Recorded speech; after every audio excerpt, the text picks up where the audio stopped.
Nem viccelek, a világ legjobb tanácsa következik. Nem tudom, hogy egyáltalán lesz-e értelme annak, amit mondok, de arra kérlek, hogy hallgassd végig, mert talán ez egyik legfontosabb dolog a világon. Sokat hallom azt, hogy a sírba nem viszünk magunkkal semmit, és persze ez igaz és fontos. A sírban valóban egyedül fekszel majd, és nem viszel magaddal sem házakat, sem autókat. Oké, de minél többet gondolkodom rajta, egyre inkább azt érzem, hogy ez csak a történet egyik fele. Szerintem ebben a világban azok az igazán nagy emberek, akik a haláluk után is gondoskodnak azokról, akiket szerettek. Nem magaddal viszed a vagyonodat, hanem úgy intézkedsz, úgy sakkozol vele, hogy segítsd a családod hétköznapi életét. És tudjátok, hogy milyen óriási dolog az, amikor az ember még a túlvilágról is gondoskodik a családjáról. Ez legalább akkora művészet, mint az utolsó vacsora, vagy mint a Dávid szobor.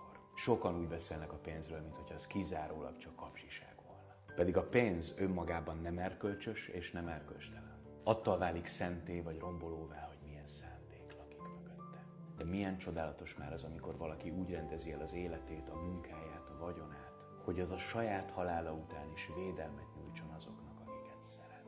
Valaki a halála után biztosítja nekünk azt, hogy jól lakottak legyünk, hogy legyen tető a fejünk fölött, hogy legyen időnk álmodozni, vagy hogy télen ne fázzunk. Megkímél minket az élet és a hétköznapok szenvedéseitől. Ez egy férfi mesterműve. Tudod, ki a főnök? Aki a sírból is etet, ad, szeret és pénzt keres.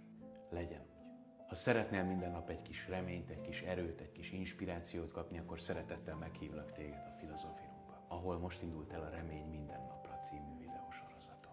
Az élményt, a közösségünk erejét most 7 napig teljesen ingyenesen kipróbálhatod. Csatlakozz a Filozofiumhoz a bióban található linken, és nézd meg, hogy hogyan hat rád egy hét rendszeres remény, gondolkodás és informálódás. Lehet, hogy most pont erre van szükséged. Próbáld ki, nincs veszíteni való, testvér.